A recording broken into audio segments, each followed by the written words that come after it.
কালকে তো হোলি ছিল, সবাই কিরম ভাবে হোলি কাটালে অবশ্যই জানি। আমি একটা জিনিস ভাবছিলাম, ইতিহাসে যেমন যুগের পর যুগের পরিবর্তন ঘটে অর্থনৈতিক সামাজিক, সেরকম ভাবে আজকাল দেখছি হোলিরও কত পরিবর্তন হয়ে গেছে।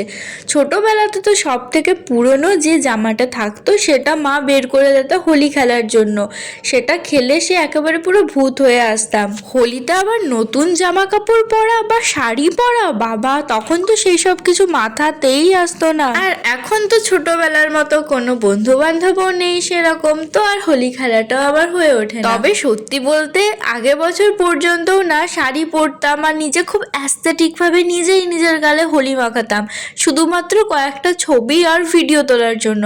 কিন্তু এই বছর একেবারে কিচ্ছুই করিনি, সেই সবের ওপর থেকে আবার এখন ইন্টারেস্ট চলে গেছে। আচ্ছা, আজকে তো হোলি ছিল, তো সেজন্য মা বানিয়েছিল বাড়িতে রসমালাই। তোমরা কে কে রসমালাই খেতে ভালোবাসো কমেন্ট করে জানিও।